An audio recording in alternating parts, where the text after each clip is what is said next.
오늘 사도행전 8장 26절부터 보도록 하겠습니다.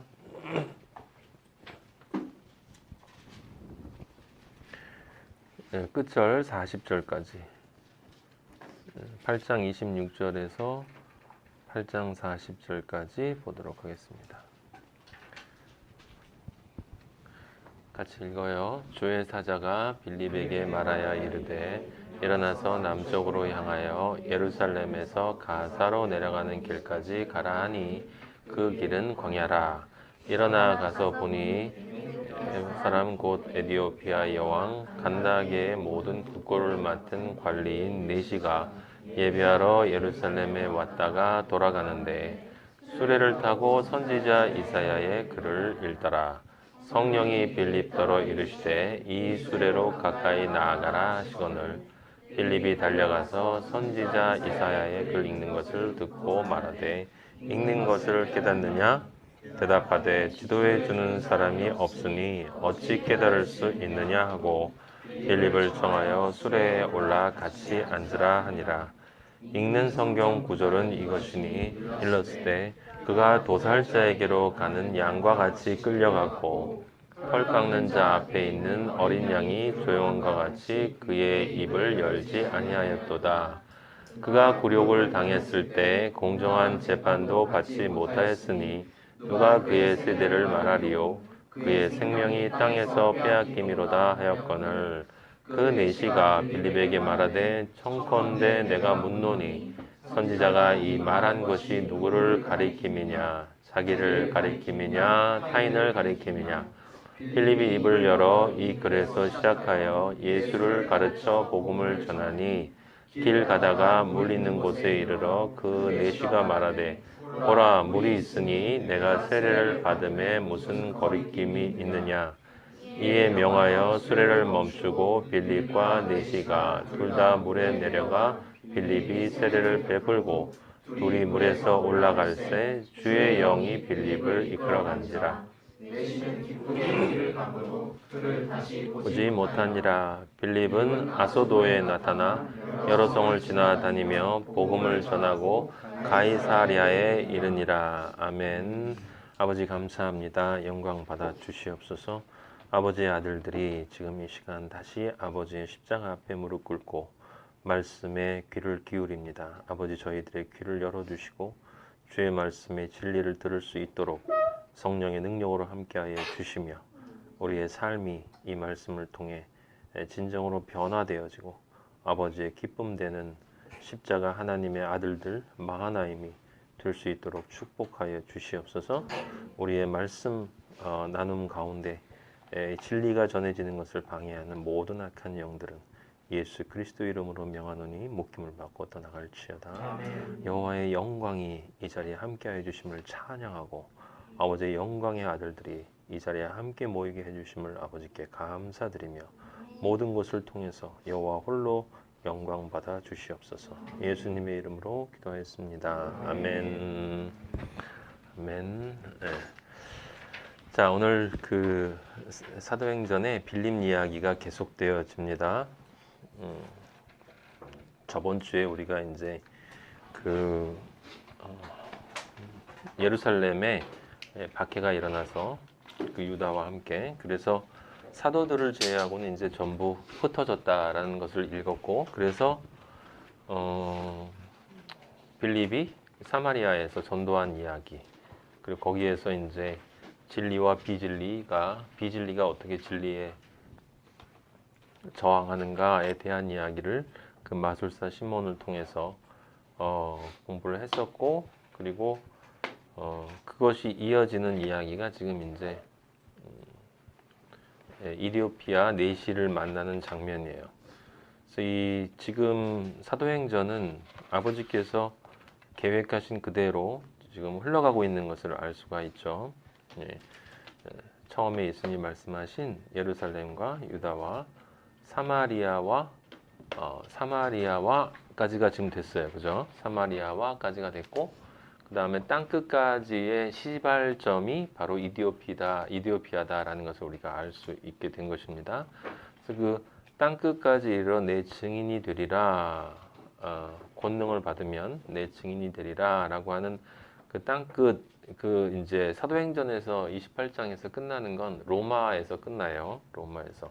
당시에는 이제 로마를 사람들이 땅끝이다라고 생각을 했기 때문에 그런 것 같고. 근데 이제 땅끝의 진정한 의미는 땅, 우리의 천국, 가나안 땅 넘어가 바로 땅끝이 되는 거예요. 그래서 우리 그리스도인은 모두가 다 자신의 안에 천국을 가지고 있잖아요. 그죠? 그래서 이 천국 끝이 땅끝이야. 실제 영적인 의미는 내가 세상에 나가서 누군가를 만나게 되면 항상 나는 땅끝에 있는 거예요. 아시겠습니까? 천국. 내가 천국이기 때문에 예수 그리스도가 천국이신데 그 천국이 내 안에 있으니 내가 그 땅인 거예요. 그 땅, 그 천국인 거예요. 가나안 땅인 거예요. 내가 여기 하나님 아버지가 임재하시는 가나안 땅이니까 내가 누구를 만나면 나는 땅끝에서 만나는 거예요. 그 사람을. 그래서 그 사람을 전도하는 것이 하나님 예수 그리스도가 말씀하신 땅끝까지 이르러 내 증인이 된다라고 하는 것의 영적인 참 의미예요. 우리가 하나님 아버지의 말씀을 늘 이렇게 눈에 보이는 걸로 이해하고 넘어가기 때문에 이제 학자들이 땅끝이 로마냐, 인도냐 이렇게 또는 요즘에 세대주의자들이 얘기하는 것처럼 예수님이 땅끝이라고 했으니까 예수님이 끝이라고 했으니까 예수님부터 시작해서 한 바퀴 지구를 돌면 예수님 등이 된다.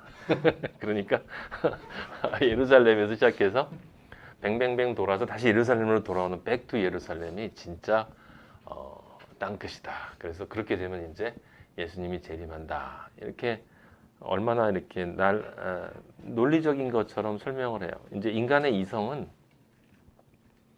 늘 그 자신의 이성, 경험에 따라서 경험적인 근거와 기준에 따라서 판단을 하고 그것을 이야기하기 때문에 그것을 듣는 사람들은 또 이성을 가지고 듣기 때문에 우리가 들을 때는 그게 굉장히 그럴듯해요.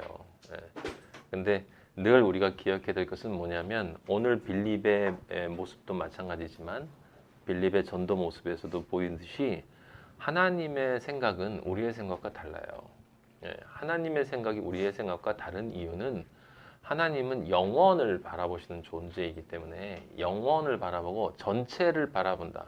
뭐 헤겔이라는 철학자가 진리는 전체라고 했지만 이 세상에 어떤 인간도 전체를 바라볼 수 있는 인간이 없어요. 인간이 어떻게 전체를 바라봅니까? 전체를 바라볼 수 있는 존재는 그 전체이신 존재 한 분밖에 없어요. 하나님 아버지 이외에는 전체를 바라볼 수 있는 존재가 없어. 그래서 그리스도인이 되면 그 영광을 얻는 거예요. 전체이신 하나님이 내 안에 들어와서 내가 너에게 영원의 시각을 주겠다라고 해야만 영원을 볼 수 있는 거야. 그게 성경에 나와 있는 것이고, 그래서 그 전체를 바라보는 시각은 이 땅끝이라고 하는 말 하나도 그냥 우리가 인간적으로 생각하는 공간적 개념으로 땅끝, 지구에서 어디 끝 이렇게 생각하는 것이 아니라 땅끝에 그 땅이라고 하는 것이 정말 무엇을 의미하는가 영적으로 그걸 생각하고 이야기를 하게 되면 결국 모든 그리스도인은 늘 땅에 살면서 땅끝을 경험하는 사람이에요.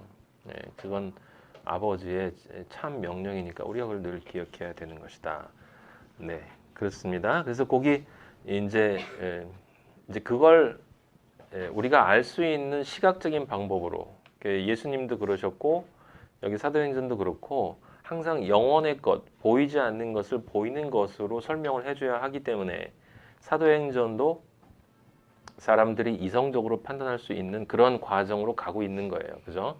그래서 예루살렘에서 유다로 가고 유다에서 사마리아로 가고 지금 사마리아에서 땅끝으로 갈 때 아프리카 쪽으로 가는 쪽으로 이디오피아 내시를 만나서 이 사람을 통해서 글로 가고 그 다음에 아시아와 로마로는 바울을 통해서 가게 되는 거예요. 가만히 생각을 해보면 이제 예수 그리스도가 오셔서 진리를 전하면 그 12 제자가 있었잖아요. 근데 전에 말씀드린 것처럼 그 12 제자가 있지만 실제로 설교를 한 12 제자 가운데 실제로 설교를 한 제자는 베드로밖에 없어요. 베드로가 설교했어요. 베드로가. 그래서 그 참 신기한 거는 예수님이 너희는 나를 누구라 하냐라고 할 때 주는 그리스도시요 살아계신 하나님의 아들이십니다 라고 할 때 내가 이 반석 위에 교회를 세운다 라고 하셨잖아요.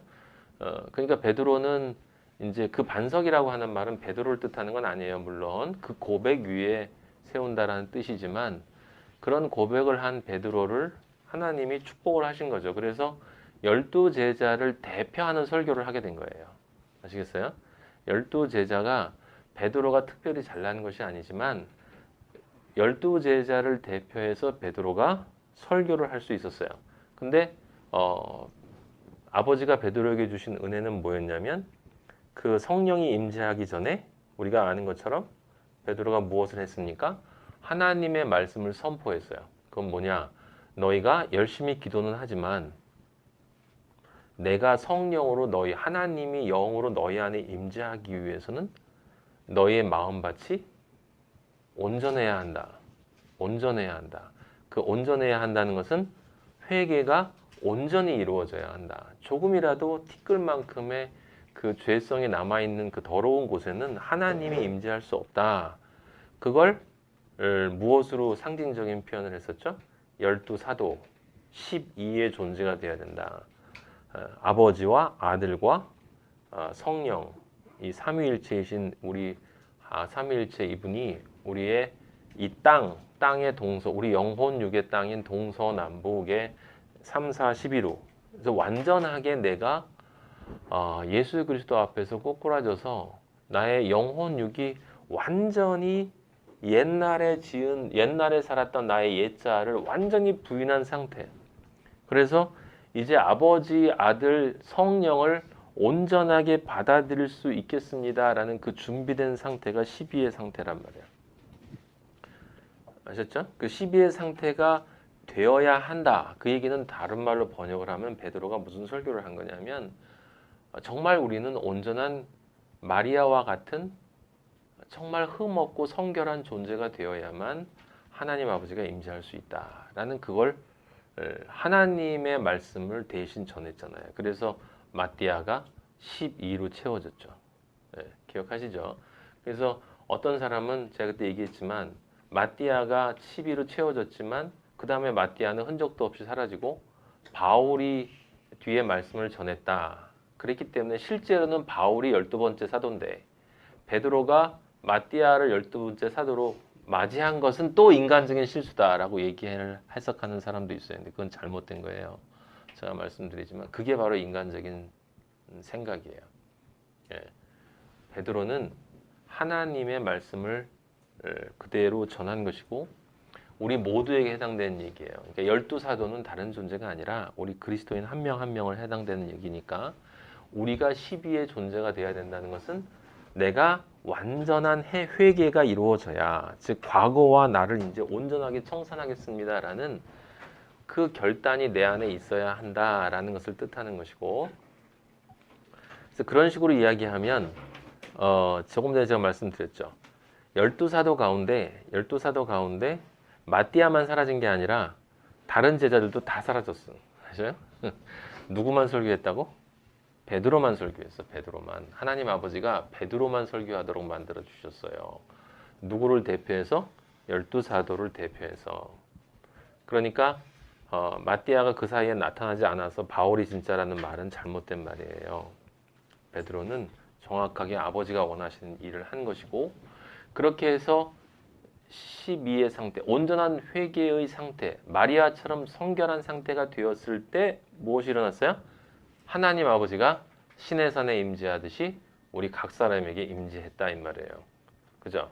그래서 그때 불의 혀 같은 것이 각 사람에게 임했다 할 때 그 불이라고 하는 것은 구약의 시내산에 하나님이 임재하실 때 이스라엘 백성이 시내산을 바라보니까 하나님의 영광이 뭐처럼 보였다?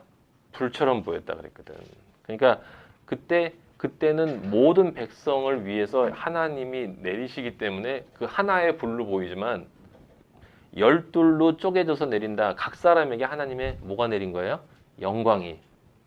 그 영광이, 하나님의 영광이 나타날 때는 항상 누구를 대동해? 천사들을 대동해. 그래서 하나님과 하나님 아닌 것들이 이렇게 서로 연결되어지지 않도록 거룩함을 지키는 천사들이 있단 말이에요. 에덴 동산의 그 그룹들처럼. 그 그룹들이 하나님이 오실 때 호위하는 그 장면이 사람들에게는 뭐로 보여? 불로 보인다 이 말이에요. 하나님의 영광이. 그래서 거기로 가까이 가면 그 불로 심판을 받는다라고 하는 이야기가 이제 그렇게 된 거였지. 그래서 이제 그 불의 혀 같은 것이 각 사람에게 임했다는 것은 성령이 하나님의 영광을 가진 하나님의 성령이 각 사람에게 들어갔다라고 하는 것을 뜻하는 것이지 뜨겁게 되었다는 것을 뜻하는 게 아니에요. 예. 물론 기분은 그렇지만 그래서 12명이 들어갔는데 그 다음에 베드로가 몇 번 설교했죠? 3번 설교했어요. 3번 설교. 그것도 우연이 아닌 거예요. 왜 3번 설교해요? 우리의 영과 혼과 육, 아버지, 아들, 성 삼위일체. 그러니까 항상 3이라는 숫자가 성경에서는 굉장히 중요한 의미를 갖고 있다라는 걸 여러분들이 기억하시면 그냥 그게 괜히 3번 설교하는 게 아니에요. 그래서 베드로가 3번 설교하고 유대인들이 예루살렘과 유대인들이 어떻게 됐어요? 회개했단 말이야. 그죠? 베드로가 거기까지인 거야. 그래서 12제자를 대표해서 베드로가 했죠. 그 다음에 베드로의 그 말씀 전하는 것이 누구에게로 넘어갔어? 스데반에게로 넘어갔어요. 스데반에게로.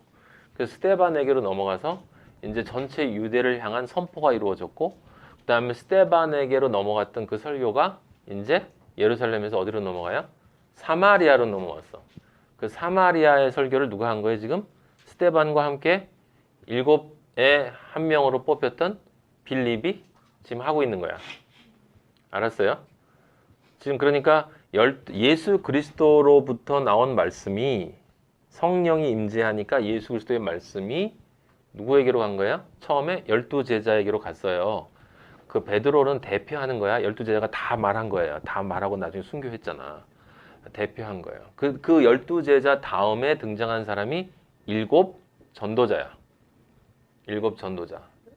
이때 집사라는 말은 혼동되기 때문에 저는 잘 쓰지 않으려고 한다. 제가 여러분들 말씀드렸어요.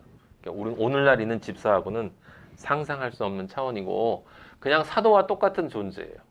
진리를 전하는 전도자야. 전도자. 사도행전 21장에 보면 그 빌립이 전도자였다라고 명시돼 있어요. 명시돼 있어. 사도행전 8장 21장 한번 찾아볼래요? 거기 명시되어 있는 걸 한번 확인해 볼까? 8절. 사도행전 21장 8절 한번 찾아봐요. 이튿날 떠나 가이사랴에 이르러 7 집사 중, 거기 집사라는 말이 나왔죠. 번역을 집사라고 해놨어요. 7 집사 중 하나인 그 다음에 뭐? 전도자. 그죠? 전도자라고 나왔죠.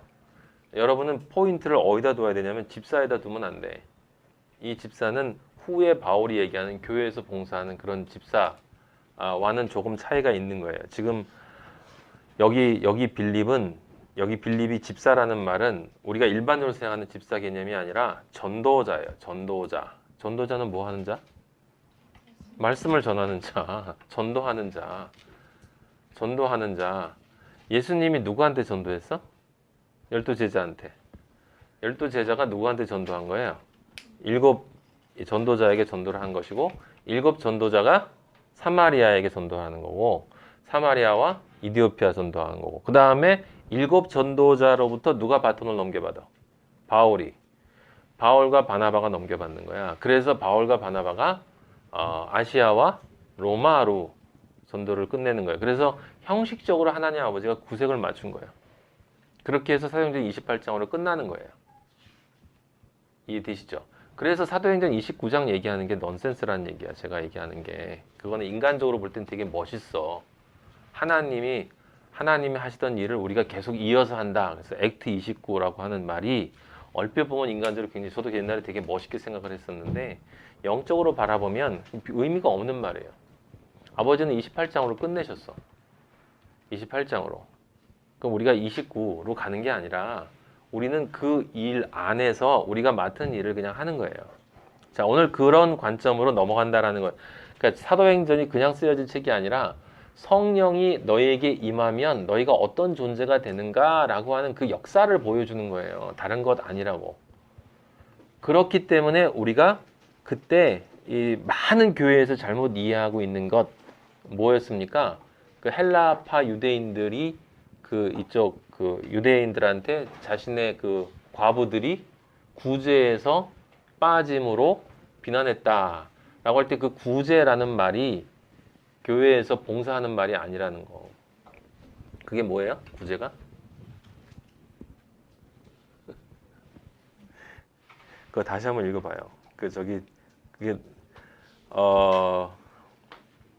그 사도행전 몇 장이었어요? 6장.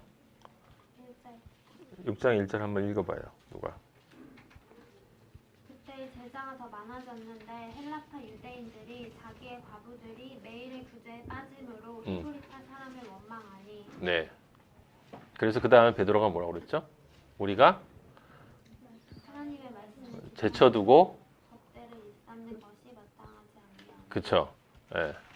그러니까 그렇게 하기 때문에 눈에 보이는 것만 본 사람들은 당연히 지금 이 교회의 문제가 초대교회의 문제가 지금 접대를 일삼은 것 때문에 하나님의 말씀을 무시하고 접대를 일삼았기 때문에 문제가 생긴 거다. 그러면 그 이야기를 그대로 해석하면 사도들이 접대했다는 뜻이야. 그죠? 사도들이 접대하느라고 말씀을 등한시했다. 지금 성령을 갖받아가지고 우리가 예수의 이름을 위해서 능욕받는 것이 영광이다라고 하면서 이 세상에 감당하지 못할 그런 존재가 되어서 미친 듯이 기쁘게 찬양하면서 전도하는 사람이 그 일을 안 하고 사람들을 접대하고 있어. 우리가 보통 얘기하는 접대처럼 이렇게 맛있는 거 주고 이렇게 하는 거예요. 그게 무슨 뜻이었어요? 그때 접대와 구제가 바로 전도예요. 전도. 아셨어요? 영적 구제를 얘기하는 거예요. 그러니까 지금 제가 여러분들에게 말씀을 선포하는 것과 말씀이 선포되어지는 것, 그것이 바로 베드로가 이야기한 우리가 기도와 말씀에 주력한다는 이야기는 하나님한테 기도를 하고 하나님에게 말씀을 받아서 교회 안에서 말씀을 진리로 선포하는 일, 그것을 더 집중해야 되겠다. 그러면 그 말씀을 받아서 다른 사람들한테 전도하는 게 뭐야? 그게 구제야.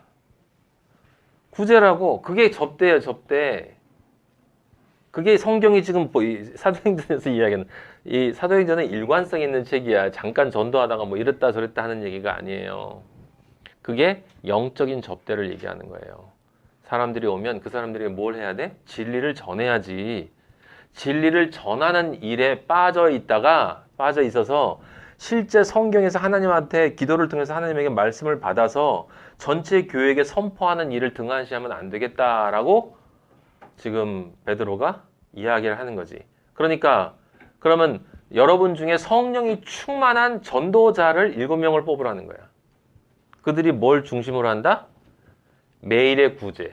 매일 새로운 신도들이나 아니면 새로운 신도들이나 이런 사람들에게 진리를 전해주는 일을 맡아서 할 수 있는 사람들을 뽑으라라는 이야기였잖아요. 근데 그걸 통해서 결국은 스데반을 비롯한 7명의 전도자가 단순히 그 말씀만 전하는 사람이 된 게 아니라 예수님이 이야기하신 성령의 역사의 중간 다리가 된 거란 말이야. 그러니까 제자들과 스데반, 12제자와 여러분 잘 들어야 돼요. 12제자와 스데반을 비롯한 7 전도자가 이렇게 우열이 있는 게 아니라고. 사도들이 위에 있고 여기는 좀 밑에 똘마니들이고, 그래서 교회 목사, 장로 이렇게 집사 이렇게 있고, 그래서 이렇게 권위가 이렇게 이어지는 것처럼 여기서 요 말 듣고 이런 게 아니라 하나님이 볼 땐 다 뭐예요? 광야의 소리야. 광야의 소리들이라고. 그걸 여러분 놓치면 성경을 우리가 계속 인간적인 관점으로 바라보는 거예요. 각 사람은 하나님이 주신 은혜에 따라서 자신이 소리를 전해야 될 그 시기에 그 소리로 전하고 가는 거지, 거기에서 사도가 되느냐, 전도자가 되느냐, 집사가 되느냐 이런 건 중요한 게 아니에요. 우리 아버지한테는. 아버지는 뭘 중요시 여길까? 저놈이 진짜 진리를 알까라는 것과 그 다음에 정말 그 진리만을 전하고 있는가라는 것에 관심이 있는 거예요. 그러니까 이 12제자나 스데반을 비롯한 7 집사로 불리어진 그 전도자들은 다 어떤 자들이냐면 다른 소리가 아니라 진리를 전하는 자들인데, 그 진리를 왜 전하느냐? 그 이유는 하나님이 처음에 창조하실 때부터 창조 끝까지 이루어지는 그 역사 속에서 하나님이 계획하신 창조되어질 존재들이 숫자가 채워져야 된단 말이에요. 그 일을 각자가 나타나야 할 때 나타나서 자기의 일을 하고 바톤을 넘겨주고 가는 거예요. 예수 그리스도가 오셔서 여기서부터 바톤을 준다. 그래서 열두 사도가 받고 열두 사도가 받은 바톤을 자신들의 일을 달린 다음에 여기 달리기 경주할 때 하잖아. 그래서 한 바퀴 돌고 바톤을 또 7 전도자에게 전달해주고 7 전도자가 각자 하는 스데반과 빌립이 7 전도자를 대표하는 거예요. 알겠으겠어요? 그들이 그 7 전도자를 대표하고 그들이 또 돌아서 자신들이 할 일을 끝내고 바톤을 바울에게 전달해 주는 거라고.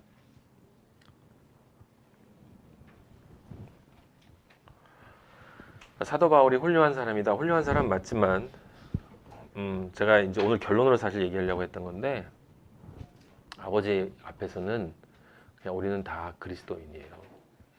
다 그리스도 안에서 은혜를 입고 하나님 아버지의 진리가 돼서 그 진리가 못된 그 사람들 중에 한 명이라도 더 하나님 아버지께 데려오기 위해서 그걸 기쁨으로 소리를 전하는 자들. 근데 그 마음을 가진 자들을 하나님이 어떤 사람은 사마리아를 위해 쓰고 어떤 사람은 예루살렘을 위해 쓰고 이렇게 하나님 아버지가 각자에게 맞는 대로 쓰시는 거예요. 그래서 그걸 위해서 뭐 각자가 환경 속에서 이런 공부도 하고 저런 공부도 하고 어떤 직업도 갖고 이렇게 하지만 그런 것들은 다 부차적인 것들이야. 진짜 중요한 건 딱 하나. 하나님은 사랑이시고 사랑은 죽은 놈을 살리는 것이고 죽은 놈을 살리는 건 하나님이 계획하신 창조이고 그 창조는 오직 진리에 의해서만 되어지기 때문에 그것을 알고 그걸 전하는 일이 우리에겐 가장 중요하고 그것을 가지고 있는 모든 존재는 하나님 앞에 다 큰 자인 거예요. 그 다 또 작은 자야. 아시겠어요? 우리는 다 큰 자고 다 작은 자예요. 누가 더 크고 누가 더 작고 그런 건 없어. 그냥 각자는 다 아버지한테 받은 은혜대로 기쁘게 자기 일을 하는 것입니다. 자, 요게 맥락이에요. 여러분 사도행전 이 맥락을 꼭 기억하셔야 되는 거예요. 아시겠죠?